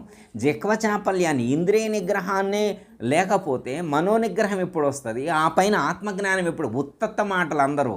చాలామంది నేను ఆత్మజ్ఞానాన్ని పొందాను. నువ్వు ఆత్మజ్ఞానాన్ని పొందితే, ఆత్మానుభూతిని పొందితే ఎంత గొప్పగా జీవించాలి నువ్వు. నీ లైఫ్ స్టైల్ ఎంతమందికి ఆదర్శవంతంగా ఉండాలి. ఏమన్నారంటే ఆత్మానుభూతిని పొందినటువంటి వాడికి లౌకికమైనటువంటి విషయాలు రుచించవు అన్నారు. సమస్త రస రుచులన్నింటినీ మరపించేటువంటిది, దివ్యానుభూతిని కలిగించేటువంటిది దివ్యమైనటువంటి రసం బ్రహ్మానంద రసం అన్నారు. మరి అట్టి బ్రహ్మానంద రసాన్ని అనుభూతి చెందినటువంటి వాడు వ్యావహారికమైనటువంటి, లౌకికమైనటువంటి ఇలాంటి ఆహారాన్ని సేవించి నేను ఆనందంగా ఉంటాను అని అనుకోవటం ఎంతవరకు కరెక్ట్? అందుకే మనకు అన్నప్రాసన రోజున ఏమని చెప్పారు? స్టార్టింగ్ రోజునే చెప్పారు, మిగతా ఎప్పుడో మధ్యలోకి వచ్చాక చెప్పాలా. ఏమని చెప్పారు? అమృతమునే సేవించు. మన ఉపనిషత్తుల్లో చెప్పారమ్మా, మన ఋషులు చెప్పారు, సనాతనమైనటువంటి ఋషులు మనకు అన్నం పెట్టేప్పుడు ఈ మాట చెప్పారు, అమృతమునే సేవించిన ఆయన. అమృత వాక్కులు పలుకు. నువ్వు మాట్లాడే మాటలు ఎలా ఉండాలి అంటే ఈ విన్న వాళ్ళకి ఆనందాన్ని కలిగించేట్లుగా ఉండాలి. నువ్వు మాట్లాడితే ఎదుటివాడి యొక్క హృదయానికి ముళ్ళులా గుచ్చుకొని, కత్తుల్లాగా గుచ్చుకొని వాడు గాయపడేట్లుగా మాట్లాడకూడదు. అమృత వాక్కులు అంటే ఎలా ఉంటాయి? ఇప్పుడు నాయన గారు ఉన్నారనుకోమ్మ, సీతమ్మ గారు ఉన్నారనుకోమ్మ, వాళ్ళు మాట్లాడుతుంటే మనకు ఆనందం కలుగుతుంది. అమృతాన్ని సేవిస్తే ఏం కలగాల? ఆనందం కలగాల. మరి అమృతాన్ని సేవించి అమృత పలుకులు పలికితే ఎంత ఆనందం కలగాల? అలా అమృతాన్ని సేవించి అమృత పలుకులు పలికేటువంటి వాడు అమృత జీవుడై వర్ధిల్లుతురు. అమృత జీవుడై వర్ధిల్లుతురు. అదే కదా అన్నప్రాసన రోజున దీవించింది ఋషులు. మన గురువుగారు ఏమని దీవించారు? అలా దీవించారు. మనం ఎలా జీవించాలి? ఇంతకుముందు ఎట్లా జీవించినవో మార్పు చెందాలి కదా. గురువుని చేరిందెందుకు? మార్పు చెందడానికేగా. ఏ అంటే ఇక వస్తుండో పోతుండో, ఇక మార్పు లేదు, ఏమి లేదు. ఇక ఏం ఉపయోగం? ఎవరో చెన్నడిని పట్నం పంపించాలనుకున్నారంట రేత్రి నిద్రపోయేప్పుడు. రేత్రి పడుకునే ముందు వాళ్ళ ఇంట్లో పనిచేసే అబ్బాయి అనమాట, చెన్నడు అనే ఆయన అప్పుడే వస్తుందంట. వస్తుంటే వీళ్ళు మాట్లాడుకుంటున్నారు, రేపు పొద్దున చెన్నను పంపించాలి, పట్నం పంపించాలన్నారు అనుకుంటున్నారంట. సరే వాడు ఎట్లా పడుకుందామని అనుకున్నాడు అనమాట. ఇప్పుడు మరి వాళ్ళు ఎట్లా రేపు పొద్దున్న నన్ను తెల్లారుదామని లేచి పట్నం పంపిస్తారు, మరి అప్పుడు తెల్లారుదామని లేచిపోయింది దానికంటే ఇప్పుడు ఎట్లా నిద్ర రావట్లేదు, మేలుకుతూ ఉంది కదని పట్నం పోయి వచ్చిండంట. పట్నం పోయి వచ్చి మళ్ళీ పడుకుండు. వాళ్ళు తెల్లారుదామని వచ్చి లేపుతున్నారు, లేవరా పట్నం పోయి రావాలని. నేను పట్నం పోయి వచ్చే అంటాడు. మరి వాడు పట్నం ఎందుకు పోయినట్టు, ఎందుకు వచ్చినట్టు, వాళ్ళు ఎందుకు పంపిద్దామనుకున్నారు, వాడికి దాంతో సంబంధం లేదు. పట్నం పోవాలా రావాలా, అట్లే ఆశ్రమానికి పోవాలా రావాలా, గుడికాడికి పోవాలా రావాలా, అంతేనా? ఎందుకు పోతున్నావు గుడికాడికి? ఆశ్రమానికి ఎందుకు పోతున్నావు? ఏమి నేర్చుకోవడం కోసం పోతున్నావు? ఏమి నేర్చుకుంటున్నావు? నీ జీవన విధానంలో ఎంత మార్పు వచ్చింది? నీ కుటుంబంలో ఎంత మార్పు వచ్చింది? మన ఆచరణ మన చుట్టూ ఉన్నటువంటి వాళ్ళలో మార్పు తీసుకురావాలి, మార్పు తెలియాలన్నమాట. సపోజ్ ఉదాహరణకమ్మా, సపోజ్ ఇప్పుడు కిచెన్లో తను ఇప్పుడు వంట వండుతుందనుకో అమ్మ, బిర్యానీ వండుతుందనుకో, ఇక్కడికి వాసన వస్తుందా రాదా? ఇప్పుడు పూజా మందిరం కాడ 2 అగరబత్తీలు వెలిగించను, ఇక్కడ దాకా వాసన వస్తుందా రాదా? వస్తుంది కదా. అంటే అక్కడ 2 అగరబత్తీలు వేస్తేనే వాసన వచ్చినప్పుడు, నువ్వు కిచెన్లో తాలింపు పెడితేనే ఇక్కడ వాసన వచ్చినప్పుడు, మరి నువ్వు 30 సంవత్సరాల నుంచి సాధన చేసినప్పుడు నీ వాసన నీ కొడుకు తెలియదు, నీ కోడలకు తెలియదు, నీ తోటి కోడలకు తెలియదు, మీ అన్నదమ్ములకు తెలియదు, ఎవరికి తెలియకుండా నీకొక్కడికే ఉంటే మరి ఏ నేర్చుకున్నట్టు? నీ పక్కన ఉన్నటువంటి వాళ్ళకి తెలియాలన్నమాట. పౌర్ణం వస్తే మా అమ్మ గుడికి వెళ్తుంది, పౌర్ణం వస్తే మా అత్తగారు ఆశ్రమానికి వెళ్తారు, ఎన్ని చెప్పినా ఆగరు, వాళ్ళకి గురువే దైవం, వాళ్ళకి ఆశ్రమమే ప్రధానమైనటువంటిది, ఆశ్రమం కంటే ఎక్కువ కాదని చెప్పి మీ పిల్లగాడి మనసులో నాటుకునేట్టుగా నీ ప్రవర్తన ఉండాలన్నమాట. నువ్వే వద్దునా పోదునా అన్నట్టు నువ్వే ఉంటే వాడే ఉంటాడు, వద్దంటాడు. మన దగ్గర డెడికేషన్ ఉన్నప్పుడు వాడు అమ్మ పిల్లవాడితో చెప్తే, అయ్యా మరి ఆశ్రమానికి వెళ్దామంటే వాడు బస్సులు లేవంటే, అమ్మ నా కారులో దించుదామ్మా అని అనేట్టు ఉండాలన్నమాట. ఎప్పుడంటాడు?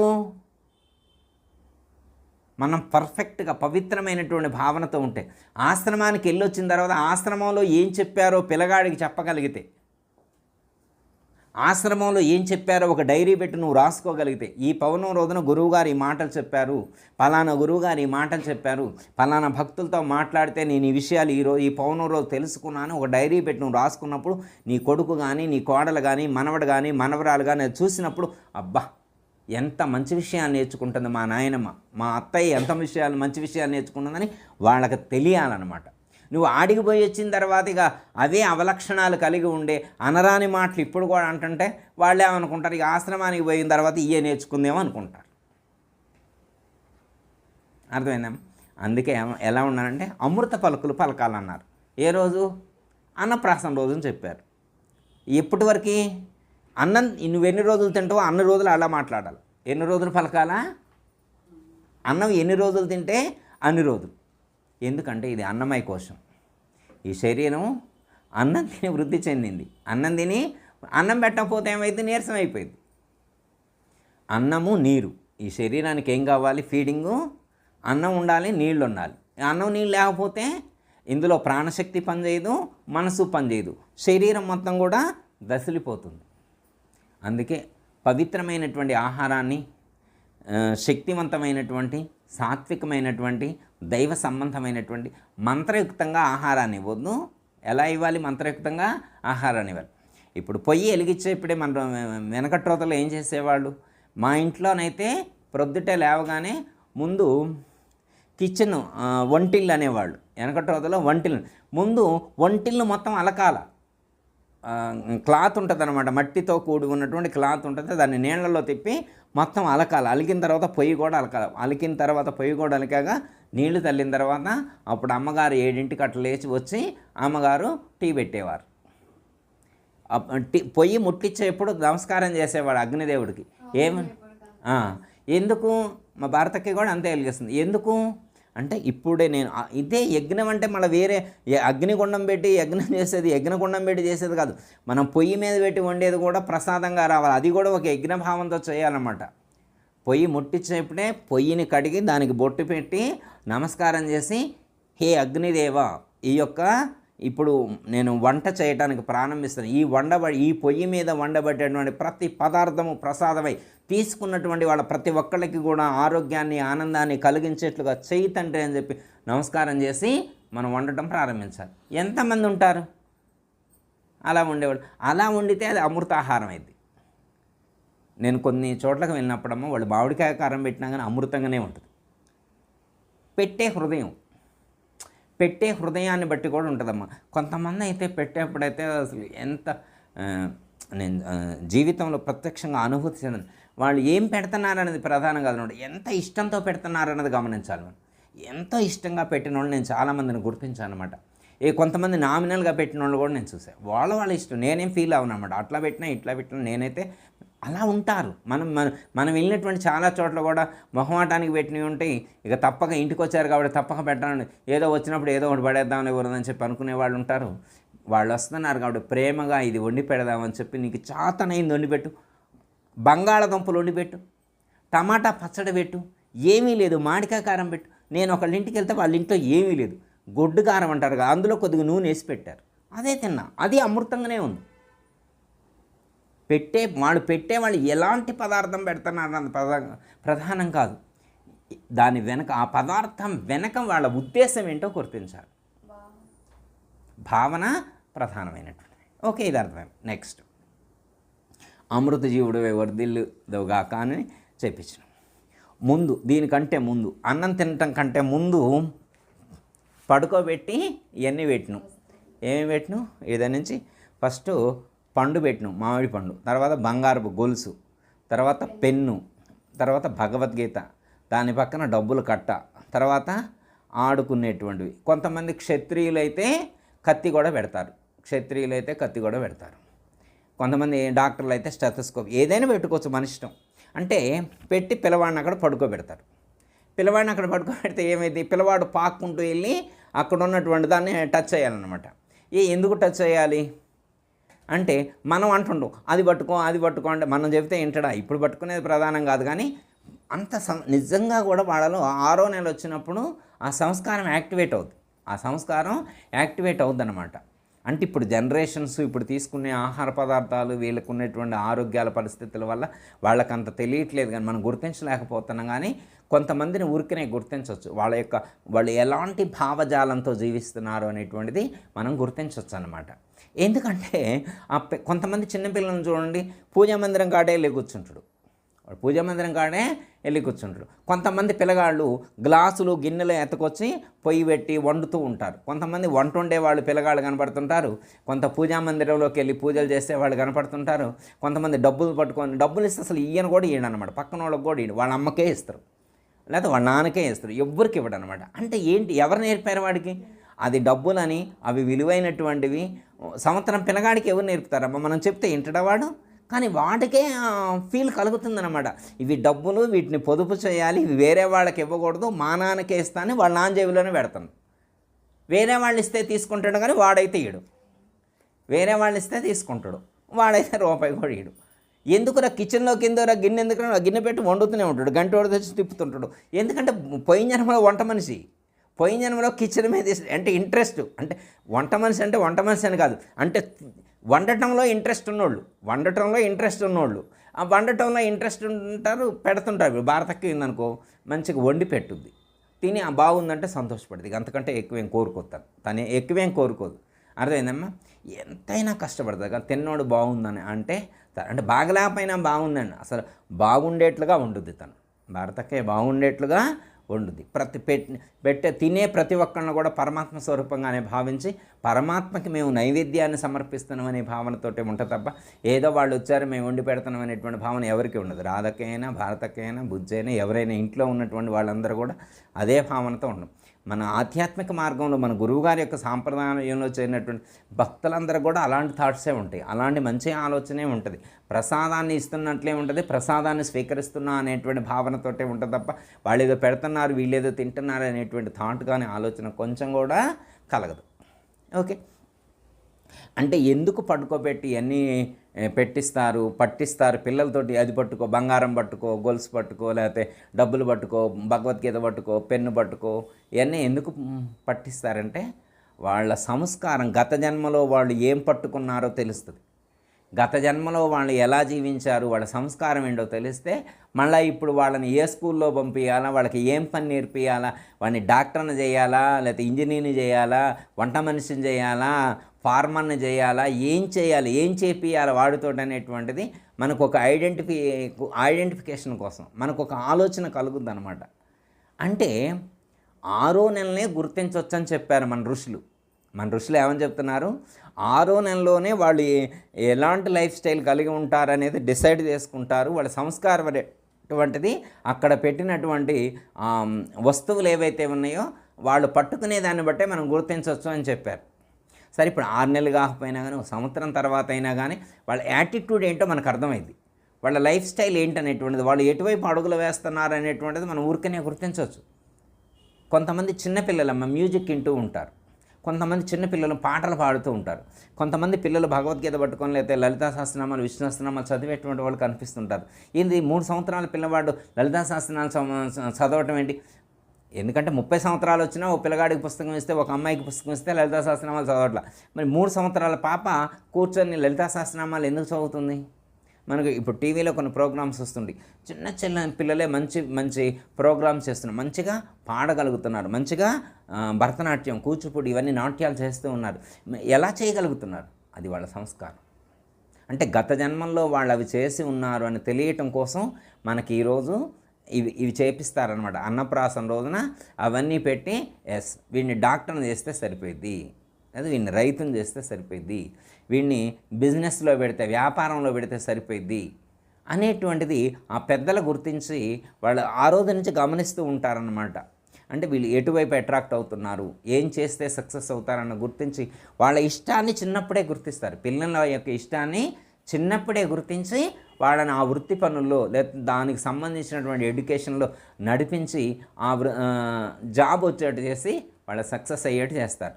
ఎందుకంటే చాలామందికి గుర్తించలేదు, కానీ పెద్దవాళ్ళు ఊరికనే గుర్తిస్తారనమాట వాళ్ళ యాటిట్యూడ్ని.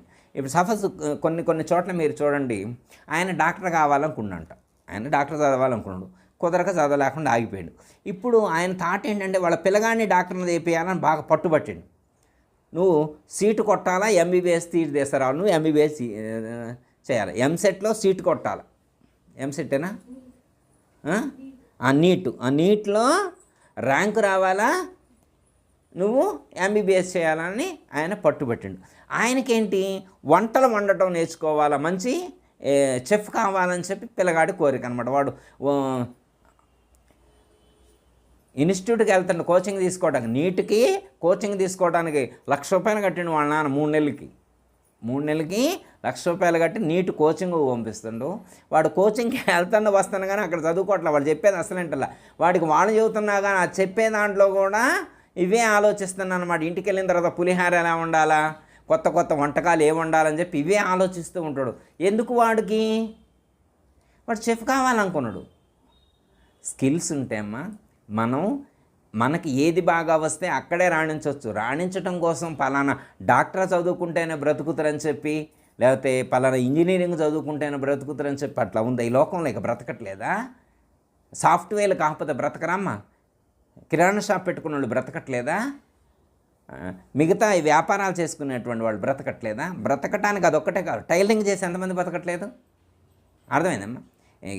హోటల్స్ పెట్టి ఎంతమంది బ్రతకట్లేదు? చిన్న ఎగ్జాంపుల్ ఒకటి కంక్లూడ్ చేస్తాం. ఒక ఆయనకి 50 సంవత్సరాలు దాటినాయి, అప్రాక్సిమేట్లీ నియర్లీ 60 నియర్లో ఉన్నాడు, 60 సంవత్సరాలకు దగ్గరలో ఉన్నాడు. ఆయన రిటైర్ అవుతారు అనమాట. రిటైర్ అయ్యేటువంటి టైంలో ఆయన ఫుల్ నాలెడ్జ్, కుకింగ్లో మంచి ఎక్స్పర్ట్, వంట వండటంలో చాలా ఎక్స్పర్ట్ అనమాట, రకరకాల వంటకాలు చేయగలుగుతారు అనమాట.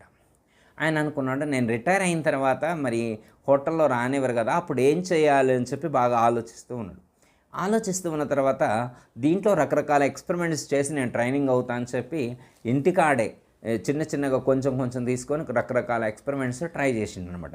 కొత్త టేస్ట్లు, కొత్త అనుభూతులు, దేంట్లో ఏది మిక్స్ చేస్తే ఎలాంటి టేస్ట్ ఉంటుంది అనేటువంటిది దీని మీద చాలా ట్రైనింగ్ అనమాట. మంచి స్కిల్స్ ఇంప్రూవ్ చేసుకున్న తర్వాత రిటైర్ అయ్యిండు. ఒకరోజు రిటైర్ అయిన తర్వాత ఆయన అనుకున్నాడు, నేను ఈ రకరకాల టేస్ట్లు ఉన్నాయి కదా, ఇవి నేను ఇంటికాడ వండి ఈ హోటల్స్, పెద్ద పెద్ద హోటల్స్ ఉంటాయి, వాళ్ళకి టేస్ట్ చూపెట్టి బాగున్నాయంటే ఇంటికాడ నుంచే వాళ్ళకి సప్లై చేస్తా అని చెప్పి అట్లా అనుకొని హోటల్స్కి వెళ్ళిండనమాట. ఒక హోటల్కి వెళ్ళిండు, ఇది అసలు బాగలేదు, రిజెక్టెడ్ అన్నాడు. ఇంకో హోటల్కి వెళ్ళిండు, వాడు రిజెక్టెడ్. ఇలా 60 మంది రిజెక్ట్ చేశారు వాడిని. అతన్ని 60 మంది రిజెక్ట్ చేశారు. చివరికి ఎవరో ఒకతను ఓకే అన్నాడు. ఇప్పుడు మరి 4-5 కాదనంలోనే ఇదేమంటారా, బాగాలేదని ఇసిరి కొట్టిండు ఒకడు. ఈయన డిసప్పాయింట్ అవ్వలేదు. ఎందుకంటే ఆ టేస్ట్ ఆయనకు తెలుసు. మరి అందరూ అన్ని రుచులు ఇష్టపడరు కమ్మా. ఇప్పుడు ఇంట్లో 4 ఉన్నారు, ఇంకో హోటల్కి వెళ్ళాము, 4 ఇడ్లీ అంటే తింటారా? ఇంట్లో అంటే తప్పక తింటారు, కానీ హోటల్కి వెళ్ళిన తర్వాత ఒకడు ఇడ్లీ అంటాడు, ఒకడు దోశ అంటాడు, ఒకడు పూరీలు అంటాడు, ఒక పకోడీలు అంటాడు, ఒకడు వడలు అంటాడు. అవునా? అంటారా? రవ్వ దోశ అంటాడు. అంటారా అనరా? మరి అదేందండి, ఇంటికాడ రోజు ఇడ్లీ తింటున్నారు, హోటల్కి వచ్చిన తర్వాత రకరకాల టేస్ట్లు ఏంటంటే లోపల ఉంటాయి, కానీ ఆవిష్కరించేటువంటి సమయం వచ్చినప్పుడు ఆవిష్కరిస్తారు. అట్లా చాలామంది రిజెక్ట్ చేసినా కానీ ఆయన ఫీల్ అవ్వలేదనమాట. ఆయన ఎందుకంటే ఆ టేస్ట్ ఏందో ఆయనకు తెలుసు కాబట్టి. ఒకడు యాక్సెప్ట్ చేశాడు. యాక్సెప్ట్ చేసిన తర్వాత ఆయనకు ఆర్డర్ తీసుకుంటారు హోటల్ వాళ్ళు, ఈయనకి ఫోన్ చేస్తారు, ఈయన పంపిస్తారు అనమాట. అలా పంపిస్తే వాళ్ళు బాగుందన్నారు. ఆ హోటల్కి వెళ్ళిన, ప్రత్యేకించి ఈయన వంటకాలు తినడానికే వెళ్తున్నారు ఆ హోటల్కి. మరి వీళ్ళు అనుకుంటారు, ఏందిరా అక్కడ కొత్త రకం ఉందంట, ఏదో టేస్ట్ ఉందంటే పలానోడు చేసి పంపిస్తానంట, ఆర్డర్ బుక్ చేస్తాడు. నెక్స్ట్ ఆ హోటల్ వాడు కూడా కాంటాక్ట్ అయ్యారు, మాకు కూడా పంపేయండి, మేము కూడా పెడతాం. ఇంతకుముందు ఎవరైతే వద్దన్నారో వాళ్ళందరూ కూడా మాకు పంపేయండి. ఇప్పుడు ఈయన కొన్ని రోజులు అయిన తర్వాత ఈయన అనుకోడు, వాళ్ళకి వీళ్ళకి పంపించేది ఏముంది, నేనే ఒక హోటల్ పెడితే పోయింది కదా, వాళ్ళతో వీళ్ళతో నాకేం పని, నేను పంపించింది వాడు బాగుందని వీడు బాగుందని అంటే నేనే ఒక హోటల్ పెడతాని ఒక హోటల్ పెట్టాను. అద్భుతంగా సాగింది. ఇప్పుడు ప్రపంచ దేశాలన్నింటిలో ఆయన హోటల్స్ కొనసాగుతున్నాయి. అదేం పేరు తెలుసా? కేఎఫ్సి విన్నారమ్మా పేరు? కేఎఫ్సి ఇట్లా పెట్టినోడే, అందరూ రిజెక్ట్ చేసినోడే. అలా అని చెప్పి ఆయన ఆగలేదు. అర్థమైందా? ఎందుకంటే అమ్మా, ఒక మనిషి యొక్క లోపల ఉండేటువంటి సంస్కారాలు ఏవైతే ఉన్నాయో అవి మారవు, కొన్ని మారవన్నమాట. మారినప్పుడు ఏం చేయాలంటే దానికి సంబంధించినటువంటి వృత్తి పని చేస్తే వాడు తేలిగ్గా చేస్తారు. మరి వంట చేయటం బాగా వచ్చిన వాడిని తీసుకెళ్ళి ఎంబీబీఎస్ సీట్ రప్పియాలి, వాడిని ఎంబీబీఎస్ డాక్టర్ చేయాలంటే వాడు చేస్తారా? చేయడు. అదే వాడిని ఇబ్బంది పెట్టాలా, తర్వాత వాడికి సీట్ రాలేదు. నీకు ₹1,00,000 బూడిదలో పోసిన పన్నీర్ అయింది, ₹1,00,000 బూడిదలో పోసిన పన్నీర్ అయిందని తండ్రి తల కొట్టుకుంటా ఉండు. ఏమో వాడు ముందే చెప్పిండు, పిల్లగాడు ముందే చెప్పిండు, నేను చేయలేను నాన్న, నాకు వద్దన్నాడు. హోటల్ మేనేజ్మెంట్ దాంట్లో చేర్పేయమన్నాడు, లేకపోతే మంచి కుక్కుని చేయన్నాడు, నాకు ఆ ట్రైనింగ్ ఇప్పి అన్నాడు. తండ్రికి అది ఇష్టం లేదు. ఎంత పెద్ద హోటల్ పెట్టి మేము చేసినా వంటోడనే అంటారా అంటాడు. వాళ్ళ నాన్న అనేది ఏంటంటే నువ్వు ఎంత చేసినా, డాక్టర్ అంటే అది డిగ్రీ, కానీ వంటోడంటే వాడికి నచ్చట్లేదు అనమాట. బ్రతకటానికి కష్టపడి బ్రతికితే ఏ జాబ్ చేస్తే ఏమైందమ్మా? ఇప్పుడు కష్టపడి బ్రతకటం ఇంపార్టెంట్. ఒక్కడిని మోసం చేయకుండా, అన్యాయం చేయకుండా, ఇబ్బంది పెట్టకుండా బ్రతకగలగాలి తప్ప ధర్మంగా బ్రతికేటువంటి వాడికి ఏ వృత్తి అయితే ఉంది, ఏ ఉద్యోగం అయితే ఉంది. అర్థమైనా? మరి సమాజం ఎలా ఉంది?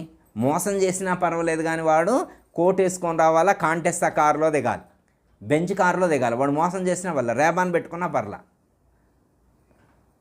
మొన్న ఈ మధ్యనే ఒకళ్ళు చెప్పారమ్మా, కొట్టు పెట్టారంటే 50 కోట్లు ఐపీ పెట్టారంట. మరి ఆయన అంటాడు, మాకు ₹1,00,000 ఇవ్వంటే ఎవరు లేదండి, మరి వాడికి అన్ని కోట్లు అట్టిచ్చారని నాకు అర్థం కావట్లేదు అన్నాడు. మరి ధర్మాత్మలకు ఎవరిస్తారయ్యా? మోసం చేసేవాడే నమ్ముతురు.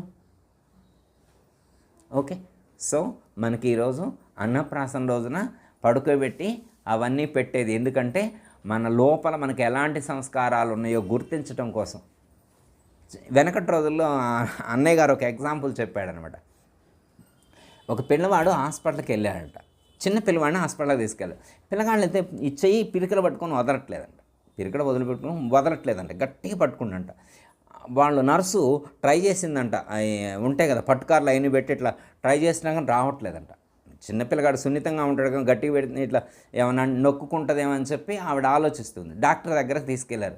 డాక్టర్ గారు బలవంతంగా ఇట్లా తీస్తే ఉంది, ఆ చిన్నపిల్లవాడి చేతిలో ఉంగరం ఉందంట. ఉంగరం ఎవరిదే అని అడిగాడు.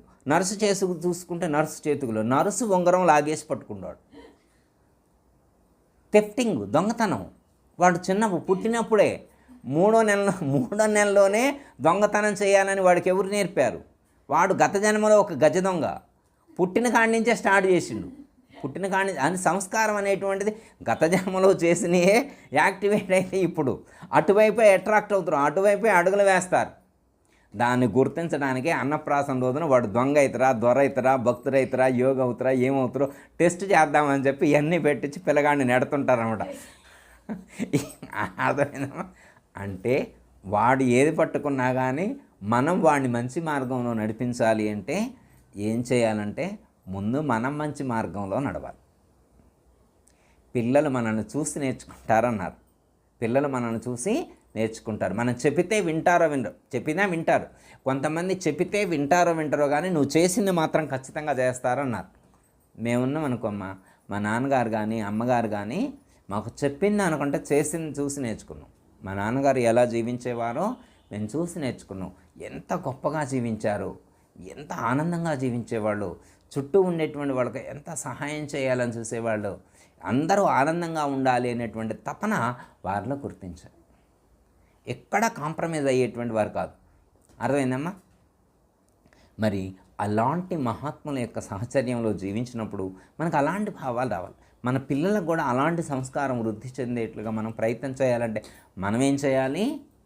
మనం అలా జీవించాలి. ఓకే, మన జీవితం రాబోయే కాలంలో ఎలా ఉంటుందో తెలుసుకోవడం కోసమే ఇలాంటి అన్నప్రాసన కార్యక్రమాలు అనేటువంటివి మనం ఋషులు 6వ నెల 6వ రోజున చేయమన్నారు. 6వ నెల 6వ రోజున ఎందుకంటే వాడికి అప్పటికి యాక్టివేట్ అవుద్ది. బాడీలో ఉండేటువంటి ఏమంటారో ఆర్గాన్స్ అంటారో, లేకపోతే బాడీలో అప్పటికి అలాంటి ఫీలింగ్స్ రిలీజ్ అవుతాయో సంథింగ్. వాళ్ళు మన ఋషులు ఏమో చెప్పారు, 6వ నెల 6వ రోజున తినే సామర్థ్యం పెరుగుద్ది. బాడీలో తినే సామర్థ్యం పెరుగుద్ది అనమాట. కొంచెం ఇంప్రూవ్ చేయాలన్నమాట. ఇప్పటి నుంచే, అప్పటి వరకు పాలు తాపించినా కానీ ఇప్పటి నుంచి బయట నుంచి ఆహారాన్ని ఇచ్చేటువంటి ప్రయత్నం చేస్తే బాడీలో మార్పు వస్తాయి, ఆర్గాన్స్ ఇంప్రూవ్ అవుతాయి. ఇవన్నీ కూడా ఆ ఇచ్చేటువంటిది మనం ప్రేమతో సమర్పించాలి. వాడికి మంచి ఆధ్యాత్మికమైనటువంటి పాటలు పాడుకుంటూ, శ్లోకాలు పాడుకుంటూ అలా మనం పెట్టినప్పుడు బాగుంటుంది. చిన్నప్పుడు మా వేదశ్రీ కానీ సునీత కానీ ఏడిస్తే మా రాధకి ఏం పాటలు పాడేదో తెలుసా? శరణు శరణు గురువర, సద్గురు మంత్ర స్మరణం. ఈ చదివితే వాళ్ళు ఆగేవాడు. మిగతా పిల్లగాళ్ళు కాదు, మిగతా పిల్లలు ఉన్నారనుకోమ్మ, ఆ పాటలు వాడు తాగుతారా?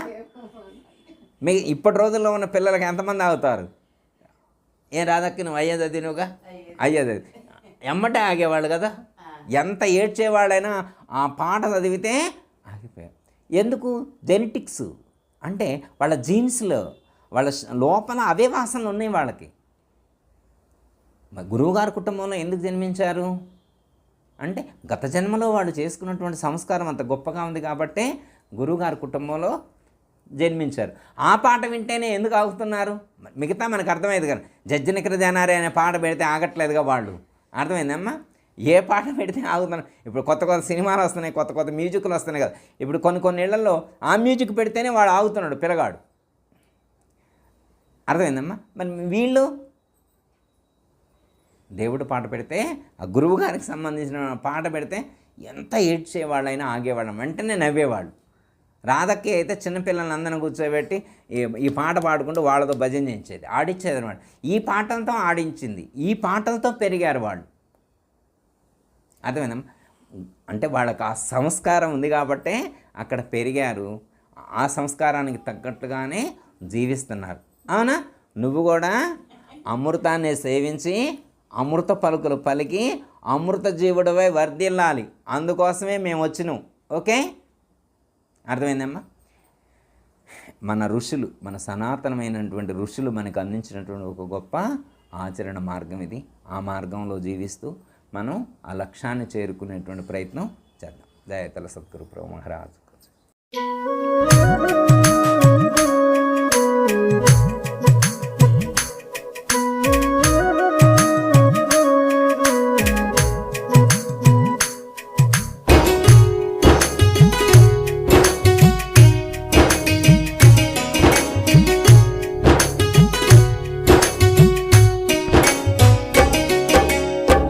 పూజలు చేయగ వచ్చితి స్వామి పూర్ణుడ నీవనుచు తల్లియు తండ్రియు దైవము నీవని పూజ చేయవచ్చా పరిమళ ద్రవ్యములన్నీయు తెచ్చితి పూజ చేయగాను ధూపదీప నైవేద్యంబులతో చక్కగా పూజించా నిజ దైవమా మదిలో నమ్మి వేడుకొందును మహదేవుడా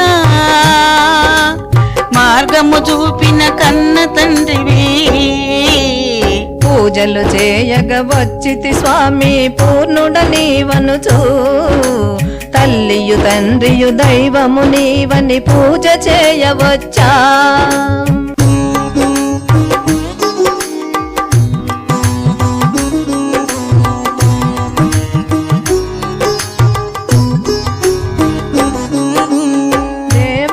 దేవుడనుచు నిలిపి నిన్నే కొలిచితి తనువు మనసు ధనము అన్ని నీకే ఇచ్చితి శరణు శరణు యాని నీదు పదమే వేడితి మరలా జన్మలేని జ్ఞాన బోధ చేతిరి స్మరింతును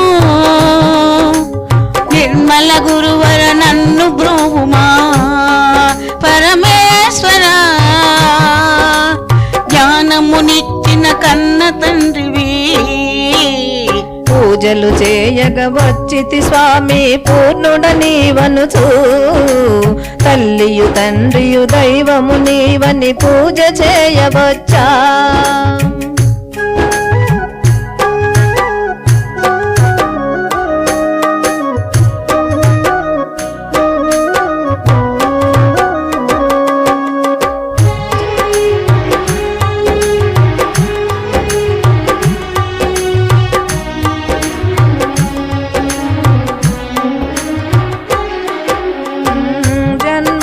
జన్మలందు చేసి ఉన్న కర్మము మళ్ళీ పుడమి పైన జన్మ ఎత్తి వచ్చను భ్రాంతిలోన చిక్కి బ్రహ్మమంటే తెలియక భార్యా బిడ్డలను చూదనము కొరకే తిరిగితి మన్నించుమా ఏ తప్పులు చేయను ఒప్పుకొంటిని బోధించుమా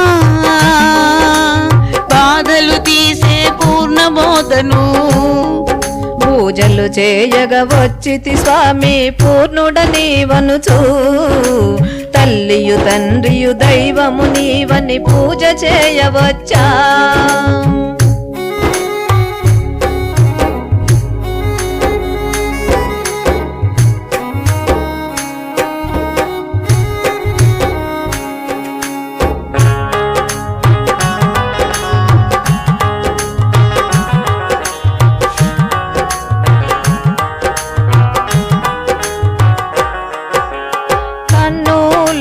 ఉన్న ఎరుకలేనే లేదని మన్ను మిన్ను లేని బట్ట బయలే నిజమని పంచాదశని చూపి నాదు భ్రాంతి బాపిరి జనన మరణమానే బాధలేనే లేదికా గురుదేవుడా వందనమయ్యా సత్యయాక్యుడా శరణంటిని కృష్ణుని బ్రోచిన దివ్య తేజమా పూజలు చేయగ వచ్చితి స్వామి పూర్ణుడ నీవనుచు తల్లియు తండ్రియు దైవము నీవని పూజ చేయవచ్చా తల్లివి తండ్రివి దైవము నీవని పూజ చేయవచ్చా